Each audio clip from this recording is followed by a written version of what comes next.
His opportunity came when Mongke decided to finish the campaign his uncles had started against the southern Sung Empire. A direct assault on the Sung was risky and predictable. Instead, Mongke planned a two-pronged pincer attack. Two Mongol armies would descend on the Sung simultaneously from both the north and west. But the plan had a drawback. On the western route, the independent non-Chinese kingdom of Nanchao stood directly in the way. It would have to be dealt with if the Mongols were to succeed against the Song Empire. Kublai was selected to lead the attack on Nanchao and received the order to move in July 1252.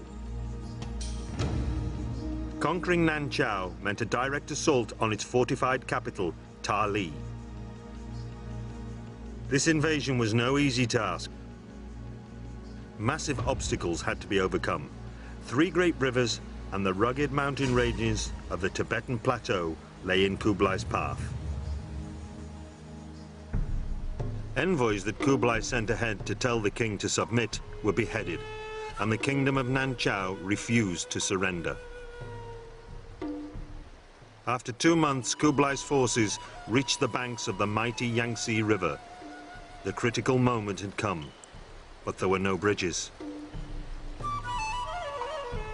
On the opposite bank, the Tali army slept, confident that Kublai's army could not cross the river. But Kublai directed his men to make inflatable bags from sheepskins, and they crossed the river late that night in a surprise attack. The Tali forces were cut down in their thousands by the Mongol cavalry as they attempted to flee back to the capital. Soon the Mongol forces were at the gates of Tali. Everyone inside knew that Mongol tradition was to slaughter the inhabitants of the first city they took on a campaign as an example to the rest of the country. But Kublai was different. He promised that the city would be spared if they surrendered peacefully. Sensibly, Tali opted to do so, and Kublai kept his word.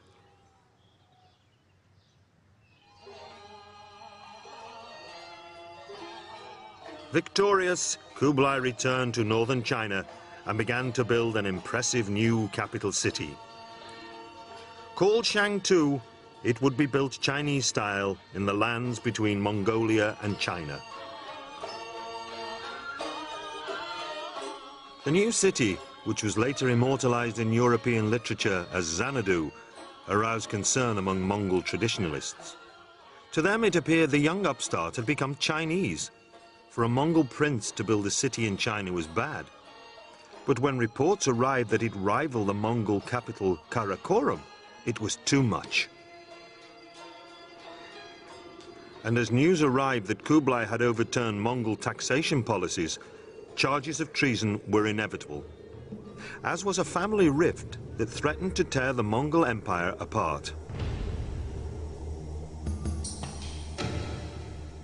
But after a period of tension, Kublai's strong relationship with his brother Mongke saved his position. If Mongke was to succeed in overcoming the Sung Empire, he would need his brother's diplomatic flair and the Chinese allies that Kublai was gathering around him.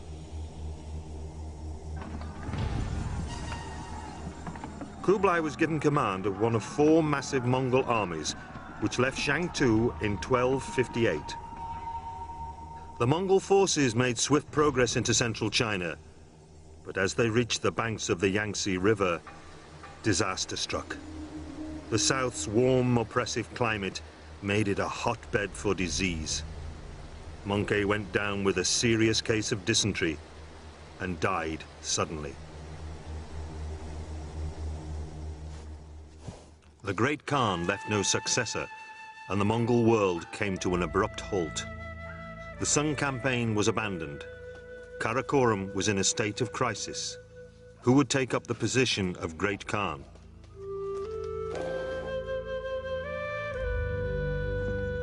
From the 4 corners of the Mongol Empire, nobles came rushing to Karakoram. But Kublai wouldn't turn back. It had taken him years to reach this point, and he thought that with more of southern China under his control, he would have a greater power base than any other Mongol leader.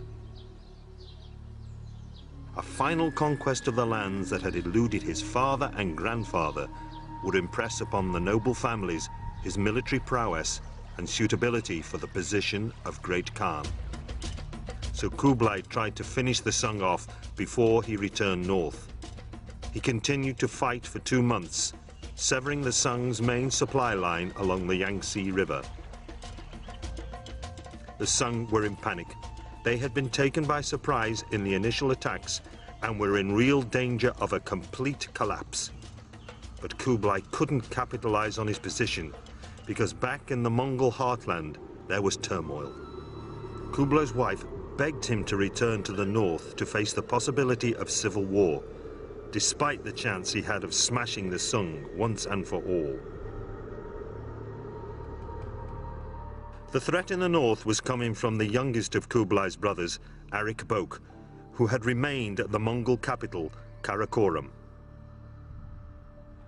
So there were 2 rivals, and it was important to understand what these 2 rivals represented, because Arik Boko was a Mongol of the old school. That's to say, he wanted Mongol rule to carry on in the way that it had always been. He wanted the Mongols to be based in the steppe, which was their traditional homeland, to carry on a sort of a conquest state, which means that they were conquering, plundering, ruling really as outsiders in a way, just dominating the areas that they conquered. But Kublai represented a rather different approach by now. He'd already been in China some years, and he had the resources of a great sedentary civilization behind him. You know, he was the most important figure in what was then just the province of China, the part of the empire. But many Mongol families didn't like these new ways of Kublai and his love for cities and Chinese culture. They saw in Arik Bok a chance to bring the Mongols back to their roots by opposing Kublai. So a secret council was convened and a rebellion planned. Those who rose up against Kublai included the late Möngke's sons, his widow, and the grandchildren of the former Great Khan, Ogadei. It was a formidable alliance. They declared Arik Bok the next true Great Khan and began to march on Shangtu and Chengtu, the old capital of northern China, both vital cities in Kublai's domain. Kublai's wife, Chabi, and his advisors sent messenger after messenger, impressing on him the danger of Arik becoming Great Khan. Kublai finally had to give in to their pressure and rode north, back over the territory he had fought so hard for. He garrisoned Shangtu and went into discussions with his favored advisors on what to do next. It was a critical moment in his life.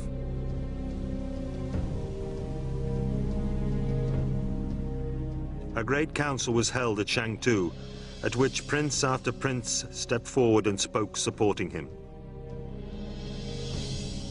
Then his other brother, Heligu, who was in Persia, sent a fast rider carrying the vital news that he would back him. This was the news Kublai had been waiting for. Now he felt that he was better supported than his rival, Arik Bok, and on the 5th of May, 1260, he accepted the position of Great Khan, supreme ruler of the Mongol world. He was 44 years old and had just become the most powerful leader the world had ever seen. But with Arik Bok's supporters still pressing his claims as Great Khan, Kublai realized if he wanted to hold on to this position, he would have to fight his brother. His tactics for the war were simple but effective. Kublai cut off Karakorum's supply lines, leaving Arik Boka to starve. He then advanced on the Mongol capital with the full might of northern China behind him. Arik Boka headed southeast to meet him, and in 1261, the two armies clashed on the Chinese border. Arik Boka's forces were outmanned and outmaneuvered, and it soon became clear to him that they were no match for those of his brother, so he traveled to Shangtu and surrendered. Kublai decided that he would cement rule over northern China by building a new capital called Tartu, or Great Capital. The place he chose was on the site of the Beihai Park in modern-day Beijing. Work began in 1266, and it was to take 30,000 men 5 years to complete it. But while it was being built, Kublai's territorial expansion continued. By now he controlled the Mongolian heartland, and with northern China under his belt, he set his sights on the prize that had eluded the great Khans for generations, to conquer the Sung and unite China under a Mongol flag. But Kublai was a diplomat as well as a great warrior, and at first he tried wooing the Sung with promises of self-rule and prosperity under Mongol leadership. But his appeals fell on deaf ears. The Sung had no intention of submitting to a barbarian.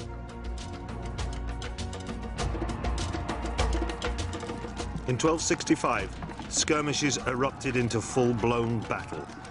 It was now that Kublai realized just how tough a challenge he had set himself. His armies had to thrash their way through the humid, enemy-infested forests of the south.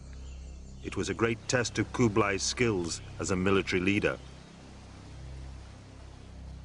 Kublai Khan, as a military leader, was both bold and daring. He was trying to put forward one of the greatest military actions that had been seen in history up to that time in the 1260s, which was to conquer the whole of southern China. In other words, a huge cultural heartland that held something like 50 million people. To do this, he was clearly going to have to use a variety of tactics, not all of which would have been very obvious to someone like him who came from a northern Asian nomadic background. One of the things he had to learn was how to deal with a completely new type of combat, marine warfare. The Mongols had never been a seafaring race, but Kublai recognized that he would need a navy to stop the Sung from being able to supply its army from the South China Sea. Kublai's forces captured 150 Sung boats in a raid on the coastal town of Tiaoyushan. Using the captured ships, Kublai set about transforming the Mongols into a formidable naval power. It was this sort of bold innovation that set Kublai Khan apart as a leader. The Mongols took to battle on the waves with astonishing speed. By 1268, Kublai had himself a navy, and on land, his armies rampaged southwards, capturing town after town. By 1271, as Kublai's armies swept all before them, the construction of his grand capital was completed. The wall of Tartu was 20 miles in circumference and was split into two areas. The inner wall held Kublai's ornate imperial city. Inside the outer wall lived the officials and scholars of the court. The ordinary people lived beyond the outer wall. The Forbidden City, which was built later in the Ming dynasty, now stands on the site where Kublai wined and dined his court in lavish style. At Tartu, Kublai lived in the lap of luxury, with attendants and beautiful concubines on hand to service his every need. Following the traditions of Chinese rulers of the past, Kublai proclaimed himself emperor and founded a new dynasty, the Yuan dynasty. He chose the name Yuan as the name of his dynasty very cleverly. Traditionally, the Chinese had named their dynasties after a place or a town from where they originated. Now, Kublai did not do this. Obviously, if he had called it after Mongolia or a Mongol name, this would have annoyed, this would not have gone down well with the Chinese. They're very nationalistic. So he chose the word Yuan. Yuan in Chinese means origin. So it was a Chinese word. In addition to this, the word Yuan occurs in the I Ching, the Book of Changes. Book of divination. In the I Ching, it means origins of the universe. So this was a powerful name he chose for his dynasty.